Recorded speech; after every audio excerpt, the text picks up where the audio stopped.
Tadi malam sih ada dari tim beliau ada kontak aku sih. Yang menjadi permasalahan adalah adanya suatu janji-janji menggunakan media transaksi elektronik. Dan itu sudah masuk ke delik penipuan. Delik penipuan jungto Undang-Undang ITE.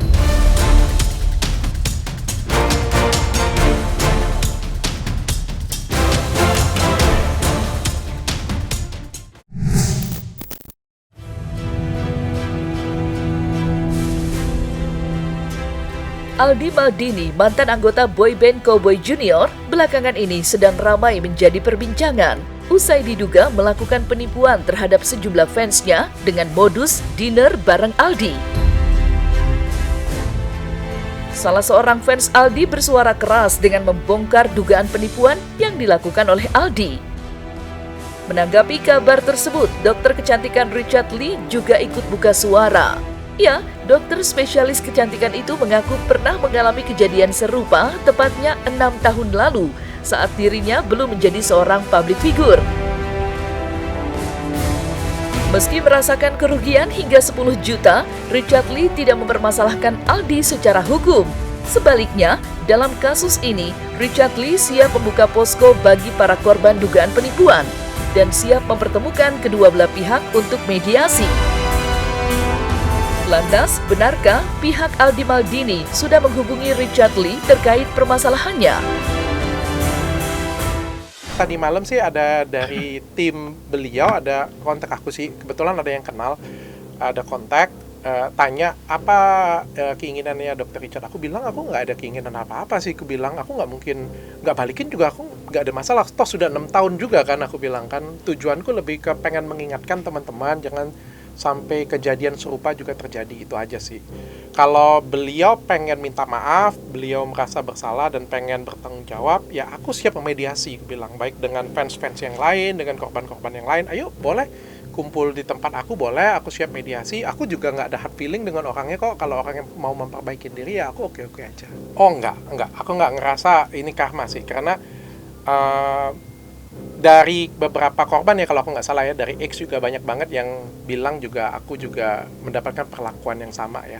Jadi sebenarnya aku ngerasa harusnya kita saling mengingatkan sih bahwa ada pribadi orang yang seperti ini nih.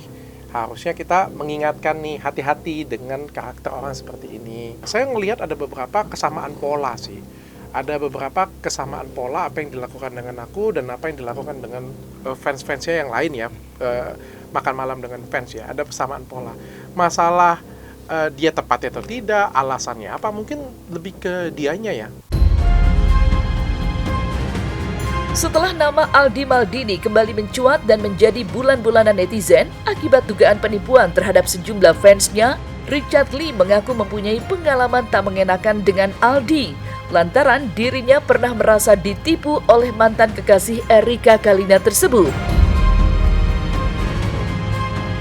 Kejadian itu sendiri terjadi 6 tahun yang lalu. Kala itu, Richard Lee mengundang sejumlah penyanyi untuk mengisi acara di grand opening klinik kecantikannya di Lampung. Salah satu penyanyi yang diundang adalah Aldi Maldini. Namun siapa sangka Aldi tidak hadir di hari yang sudah ditentukan. Padahal pembayaran sudah dibayarkan secara penuh, yakni 10 juta. Richard Lee yang sempat mengaku mendapat ancaman dari Aldi akhirnya mengikhlaskan permasalahan yang dialaminya dan memilih untuk diam. Namun siapa sangka sikap Richard Lee yang enggan bersuara justru memakan korban, lantaran dengan modus serupa banyak fans Aldi yang menjadi korbannya. Aku nggak punya tujuan menjelek-jelekan juga, tapi aku pengen mengingatkan orang karena kan aku pertama kali ngelihat cuitan dari korban yang ada janjian dinner dengan Aldi. Aku ngerasa di situ aku tertegur sih karena aku punya pengalaman yang persis sama sekitar 6 tahun yang lalu. Dan aku ngerasa kalau 6 tahun yang lalu mungkin aku speak louder, aku ngomong lebih lantang, mungkin korbannya nggak sebanyak ini karena ternyata setelah aku posting banyak banget yang kasih tahu aku ternyata aku juga ada teman-temanku bahkan selebriti juga pinjem uang juga kayak gitu kan. Aku juga ngerasa aduh, andai kata 6 tahun yang lalu aku buka ya mungkin lebih sedikit korbannya ya. Jadi 6 tahun yang lalu itu aku masih ingat cabangku keempat Athena Lampung. Pada waktu itu aku ngundang beberapa artis. Aku undang Cika Jessica, aku ada undang Aldi Maldini pada waktu itu melalui agency dan langsung dibayar. Tapi pada hari H beliau nggak datang dan kita tuh sempat malu banget ya karena kan pasiennya sudah dijanjikan bahwa akan foto dengan Cika dan dengan Aldi, tapi ternyata Aldinya nggak datang. Nah pada waktu itu aku sempat DM, tapi DM-nya nggak pakai pribadi aku ya, pakai DM klinik ya, karena pada waktu itu aku juga belum jadi public figure, aku nggak ada follower sama sekali. Aku ngomong baik-baik sih bahwa Mas minta di refund saja, tapi beliau agak sedikit berbelit-belit ya, mau refund mau enggak kayak gitu ya. Bahkan sempat diancam juga akan di-post chatnya di story ya pada waktu itu ya, akan di-post di story. Aku juga ngerasa kayak takutan juga sih, karena kan aku nggak ada pengalaman ya. Bagaimanapun juga kalau misalnya ribut dengan artis kan nanti justru akan jadi presiden jelek ya. Akhirnya aku nggak post, sudah aku hentikan sampai di situ aja sih. Dia minta grand openingnya diundur ya, kok nggak bisa ya. Sampai kan di chat itu aku ada ngomong ya, kan dia ngotot pada waktu itu, dia sempat bilang, kan saya sudah bilang Mas, dia bilang minta dimundurin. Ya nggak bisa lah, saya bilang grand opening dimundurin. Maka saya sempat sindir kan, masa Masnya kalau misalnya di weddingnya Mas suruh undur aja weddingnya. Terus kan dia balas kan, masalahnya saya nggak di wedding katanya kan. Ya udahlah, saya pikir debat kusir kayak gini juga kan nggak penting ya dan nggak jelas ya. Udahlah, kalau 1 miliar, oke, saya turunkan pengacara saya. Jadi kan barang 10 juta, bayar pengacara aja berapa? Ya udahlah. 6 tahun kemudian itu korbannya banyak dan aku ngerasa metode yang digunakan itu sama. Jadi minta yang kecil-kecil. Jadi kita itu kayak, ngerti nggak sih, pinjamnya 1 juta, 500.000, ya 10 juta kan, mungkin 10 juta bagi beberapa orang gede ya, tapi kan bagiku kan ya aku malu sih jujur, aku buka ini aku malu, kayak apa sih Dr. Richard nuntutin duit 10 juta kayak gitu, punya kan nggak penting banget. Ya justru karena itu yang diincar ya, karena yang ngerasa gua nggak penting, ya let it flow, hilang kayak gitu aja. Mungkin ada fans 500.000, ya udah hilang begitu aja. Sementara manajemen Aldi akhirnya buka suara usai maraknya Alovers, sebutan fans Aldi Lovers yang kemarin sudah sempat membayar untuk event Dinner with Aldi yang tidak terlaksana, bisa mengisi form atau pendataan terkait refund atau pengembalian uang. Manajemen akhirnya bertindak cepat dengan mengambil alih seluruh masalah akibat ulah yang diduga dilakukan oleh Aldi. Dan yang menarik, akibat tekanan yang ramai disuarakan sejumlah pihak, tidak terkecuali mantan rekan sepanggungnya, Kiki, Aldi tidak hadir di sebuah event yang diadakan di salah satu tempat di Jakarta. Padahal sebelumnya, Aldi sudah dijadwalkan untuk perform di event tersebut. Lantas seperti apakah ungkapan panitia penyelenggara atas ketidakhadiran Aldi yang mendadak membatalkannya secara sepihak?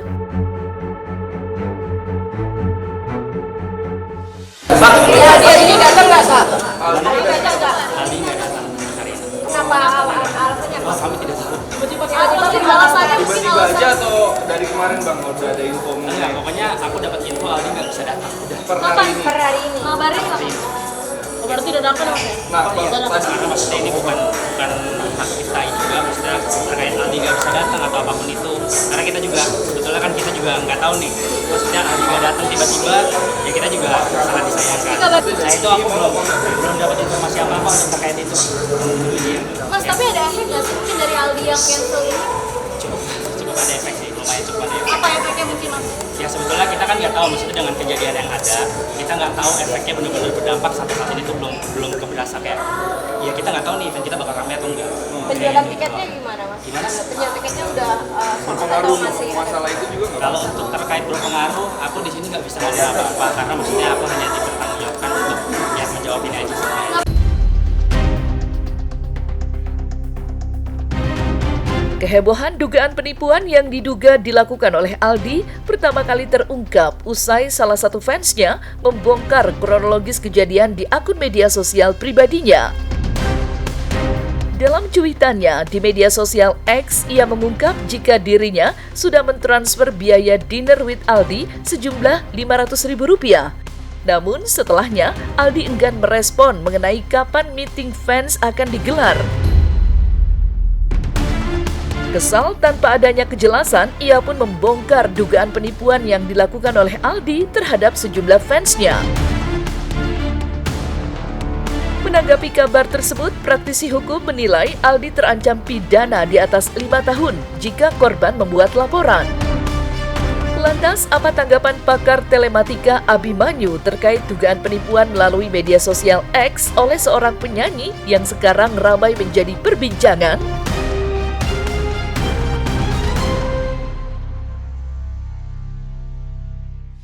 Pandangan dari secara telematika, apabila hal ini diperlukan untuk bukti digital, tadi itu apabila ada suatu informasi yang disampaikan lewat media digital dan ternyata hal itu tidak sesuai seperti yang disampaikan, itu baru merupakan sesuatu yang berkaitan dengan Undang-Undang ITE.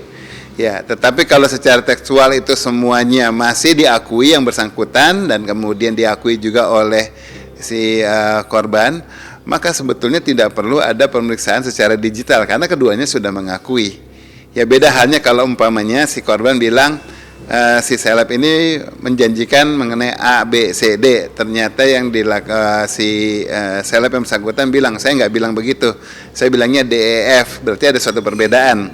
Nah, ini baru dilakukan pembuktian secara telematika sebetulnya mana yang benar, A, B, C atau D, E, F. Apabila keduanya benar dalam arti bahwa ini merasa benar, yang satu merasa benar, nah kemudian diperiksa, ya keduanya diperiksa mana yang melakukan pemalsuan konten digitalnya. Tetapi kalau sudah masuk pemalsuan konten digital, maka kesalahannya jadi double. Pertama, melakukan pemalsuan transaksi elektroniknya. Kedua, ternyata tidak memenuhi janjinya. Pemeriksaan tentu perlu dilakukan tadi apabila ternyata transaksi ataupun apa yang dikeluhkan, apa yang dilaporkan oleh si korban, ternyata itu tidak diakui ya oleh si seleb. Maka untuk mengkonfirmasi sebetulnya apakah itu terjadi atau tidak, baru itu dilakukan pemeriksaan. Kembali saya bilang, kalau sudah diakui, memang itu yang sudah terjadi, ya nggak perlu ada pemeriksaan karena sudah diakui. Ya, permasalahannya tadi kalau ternyata dianggap bahwa apa yang diadukan oleh si pelapor itu bukan apa yang disampaikan oleh si seleb.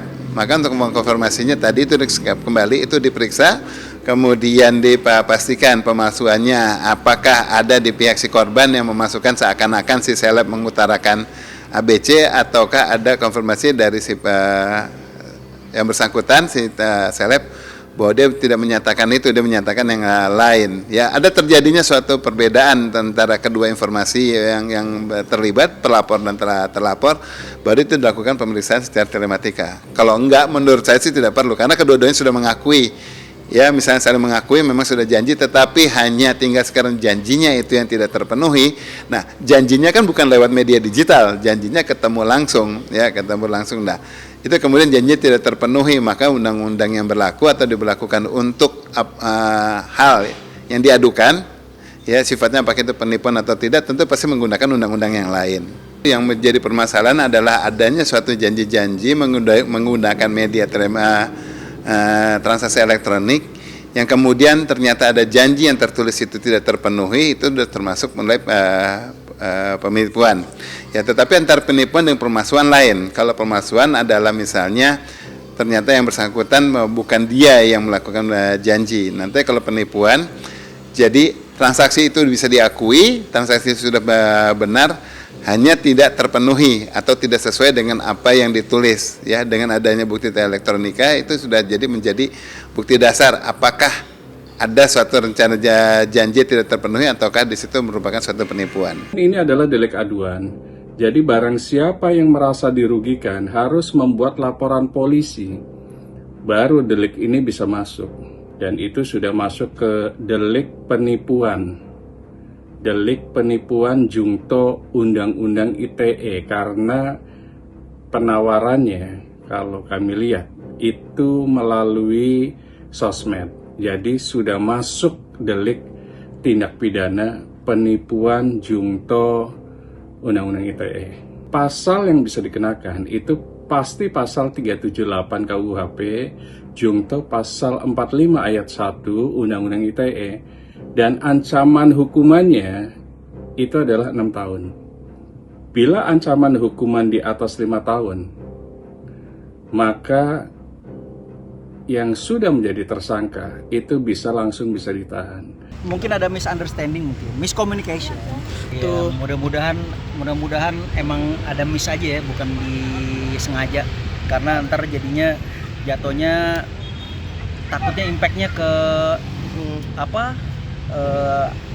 selebriti yang lain, jadi fansnya jadi kayak krisis kepercayaan. Ya, itu biasanya fanbase oknum-oknum yang nggak bertanggung jawab ya biasanya. Kalau gue sih selalu dari awal karir fanbase gue namanya Iqverse ya, Iqverse Indonesia, Iqmal Lovers lah, tapi disingkat Iqverse. Sampai sekarang dari tahun 2009 pengalaman gue nggak ada yang kayak gitu-gitu. Jadi memang harus dikoordinir di setiap daerah, setiap regional, di setiap kota pasti harus ada minimal satu pengurus kayak gitu. Jadi kalau yang nipu-nipu gitu biasanya ya nggak dikoordinasi dulu sama misalkan ketua di daerah Medan, misalkan daerah Jogja harus ada tuh wakil satu ketuanya biasanya. Jadi ngindarin seperti oknum kayak gitu penipuan. Ini maksudnya yang harusnya yang misalkan ngefans ya harus lihat dulu nih bener nggak kontak personnya memang kalau buat meet and greet sebelum dia mengeluarkan biaya yang fantastis luar biasa. Ya jangan dulu lah gitu kan, kita harus tahu juga, kita harus smart juga buat ini bener nggak ya, kok segampang ini ya, gini-gini kok sistemnya begini ya, kita harus tahu dulu. Enggak, kalau saya sih gini, acara meet and greet ini kan emang dari dulu juga udah ada ya. Terus apalagi sejak K-pop, drama Korea segala juga ada. Istri gue juga salah satu suka ikutan meet and greet atau apa sebutannya fan meeting gitu. Nggak apa-apa, itu satu hal yang menarik, itu satu sebenarnya ajang cari penghasilan juga sebenarnya kalau dikelola dengan baik, dengan benar, tidak ada unsur motivasi yang lain. Kalau penipuan berarti apakah sudah ada yang melaporkan? Kalau ada melaporkan berarti polisi bisa melakukan penyelidikan, gitu aja. Jadi gue nggak berani berkomentar lebih. Kalau ternyata sudah diselidiki dan ternyata benar, ya pasti ada hukumnya kalau namanya penipuan ya. Tapi kalau misalnya tidak sampai ke hukum, ya pasti harusnya jadi pelajaran kalau sampai itu benar gitu. Karena kan apapun yang dilakukan harus ada pertanggungjawabannya, itu aja.